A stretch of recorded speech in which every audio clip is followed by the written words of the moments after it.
Jadi saya sebagai pemimpin itu berhak ke anak, jangan bawain ini, jangan bawain ini, dengan alasannya menjaga adab, menjaga akhlak.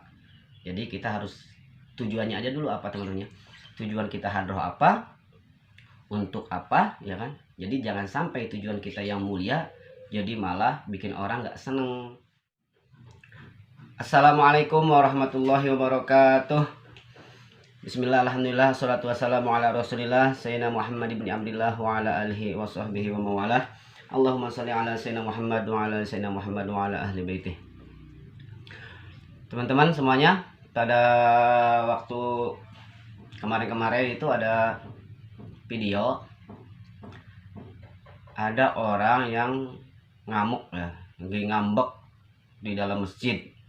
Jadi ada orang yang lagi ngambek, terus di sana terlihat ada hadroh, bukan anak-anak main hadroh, orang lagi main hadroh, tapi sedang ada hadroh, kayaknya buat dipakai untuk rutinan gitu ya.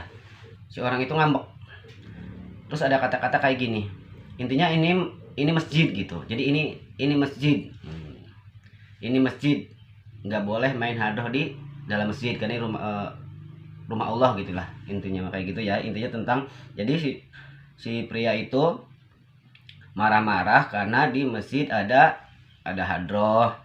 Jadi dengan alasan bahwa nggak boleh main hadroh di dalam masjid. Lalu teman-teman, saya pernah ngelatih hadroh di madrasah ini madrasah, bukan masjid ya, di madrasah. Kebetulan waktu itu yang punya tempatnya itu pengen dilatihnya malam-malam, jadi malam-malam sesudah sholat isya. Jadi kurang lebih sampai jam 9-an, jam 9 malam tuh udah beres lah, jam 9.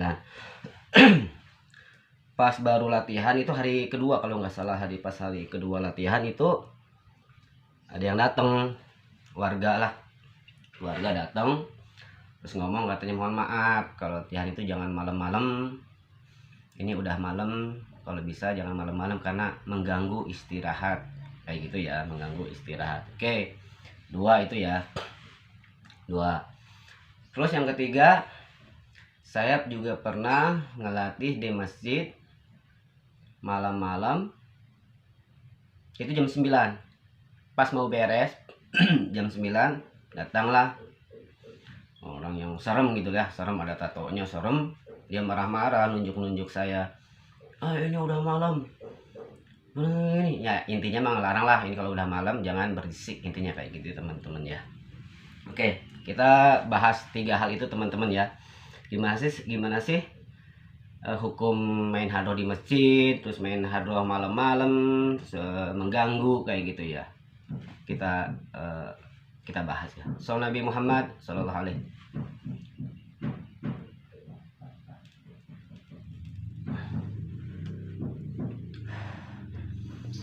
Oke teman-teman, sekarang kita langsung coba bahas ya.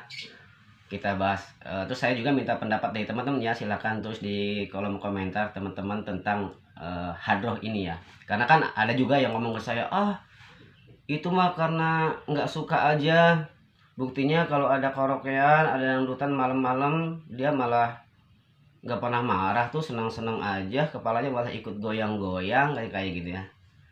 Mereka mah nggak senang aja itu, kalau senang mah pasti diem, nggak akan marah-marah, kayak gitu. Ada juga yang ngomong, ya iyalah, masa main hadroh malam-malam, berisik, janganlah, kayak gitu kan. Beda-beda pendapat. Oke,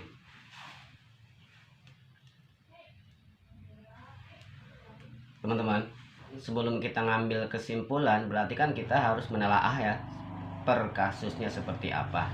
Jadi yang dimasalahkan kan berarti hadrohnya, tempatnya, dan waktunya ya. Waktunya gimana caranya kita yang niatan kita untuk syiar sholawat, kita niat merangkul orang-orang untuk sholawatan dengan sarana hadroh. Itu hadroh kan sarana ya, kalau buat saya itu hadroh kan sarana buat orang-orang, buat anak-anak, ibu-ibu atau siapapun, orang-orang seneng sholawatan untuk sarana ya. Jangan sampai sarana itu jadi malah jelek, malah dinilai jelek, malah menimbulkan masalah teman-temannya. Oke, Sekarang alatnya dulu ya, hadroh yang dimasalahkan alat, yang dipermasalahkan alatnya itu ya, hadrohnya itu. Boleh nggak sih main hadroh? Haram nggak sih hadroh itu? Oke, saya udah nanya ke beberapa ajengan ya, dan juga dengar-dengar di sosmed, di YouTube, di apa gitu ya, tentang alat hadroh. Yang intinya kayak gini, kalau hadroh itu haram, rebana itu haram, pasti Kanjeng Nabi Muhammad Shallallahu Alaihi Wasallam sudah melarangnya. Karena dalilnya katanya gini, dalilnya ketika Kanjeng Nabi Muhammad Shallallahu Alaihi Wasallam hijrah ke Madinah, pas sebentar lagi mau nyampe itu kan ada yang nyambut ya, katanya ada yang nyambut dengan tolak al-badrunya itu sambil memukul rebana kayak gitu lah ya.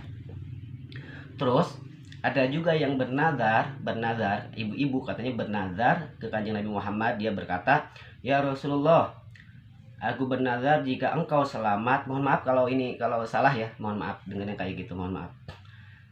Oh, kamu kola intinya kayak gini.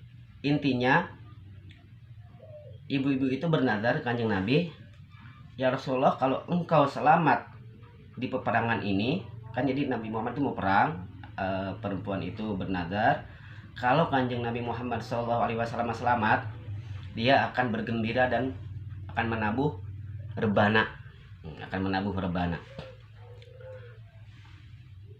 Terus Kanjeng Nabi Muhammad kata Kanjeng Nabi, ya silahkan, lakukan gitu kan. Kanjeng Nabi Muhammad SAW itu kan gini teman-teman, kalau sesuatu itu haram tidak boleh, pasti melarangnya, pasti kan, mustahil ya.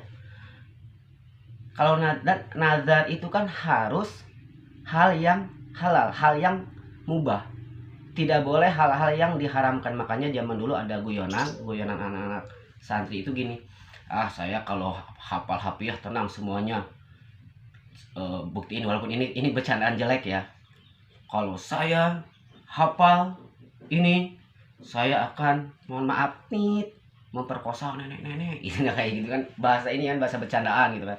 Itu kan nggak boleh dilakukan, mereka paham, makanya mereka benar-benar bukan, kalau saya paham saya akan mentraktir kalian makan, nggak kayak gitu. Jadi itu bahasanya kan bahasa bercandaan gitu, bercandaan anak-anak kobong kayak gitu ya. Berarti kan fix ya, hadroh itu boleh. Kalau nggak sunnah berarti mubah ya, berarti boleh. Intinya udah nggak masalah kan, hadroh itu bukan hal yang haram. Jadi kalau ada orang yang mengharamkan alat hadroh itu fix salah. Oke. Mohon maaf ya teman-teman, boleh mengklarifikasi ini saya ya, mohon maaf, boleh di kolom komentar ya. Oke, yang kedua masalah waktu. Teman-teman semuanya, saya mohon maaf, saya sebagai orang yang kadang dipercaya suka ngelatih gitu ya.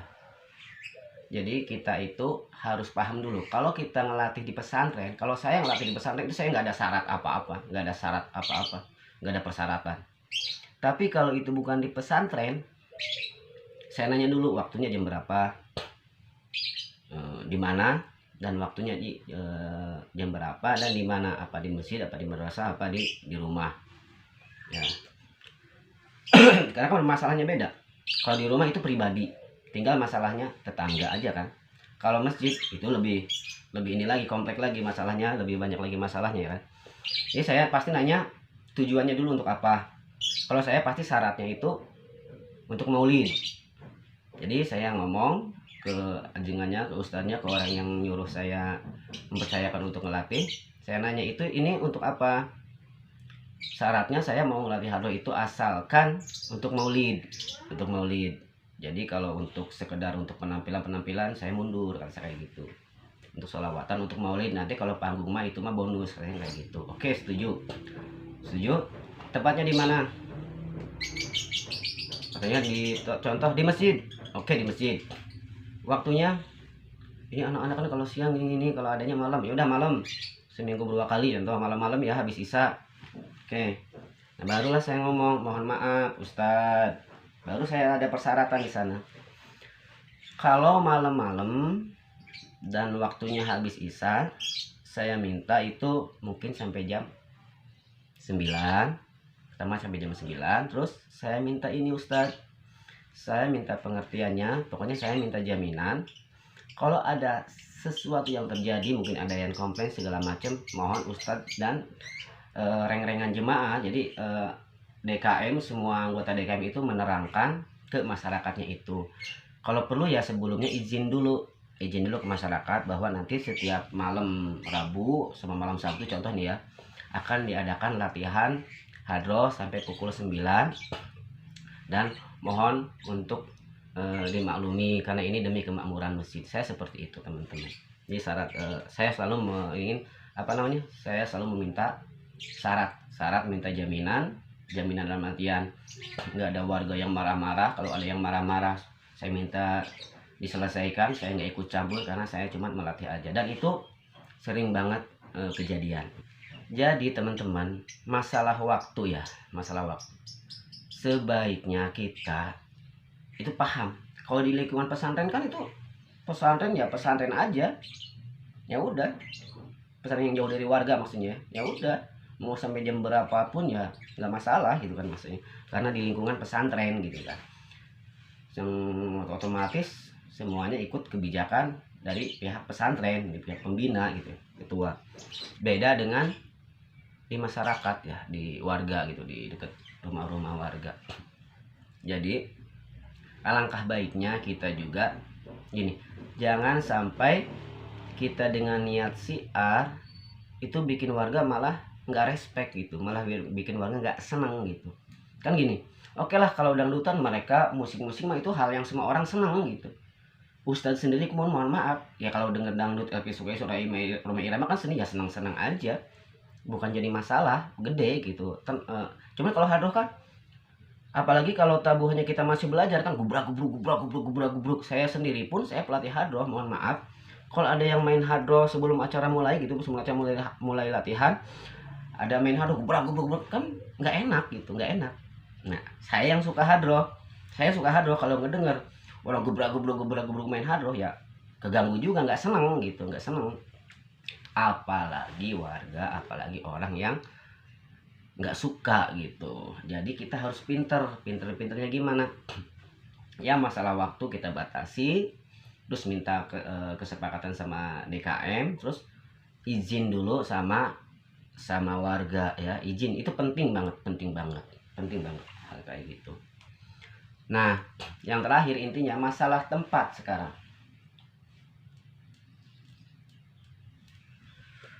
Masalah tempat, boleh nggak sih main hadroh itu di dalam masjid? Ini wallahu alam ya, inti aslinya seperti apa, karena kan terjadi perdebatan ya, wallahu alam. Cuman kayak gini, saya berani main hadroh di masjid itu dengan catatan seluruh anggota DKM itu setuju. Berarti otomatis ketua dulu ya kan, ketua DKM-nya atau amir masjidnya itu setuju, otomatis reng-rengan semuanya anggotanya itu setuju. Pertama itu saya mau main hadroh di masjid kalau yang ngadain itu pihak masjid ya, pihak masjid semuanya anggota DKM setuju.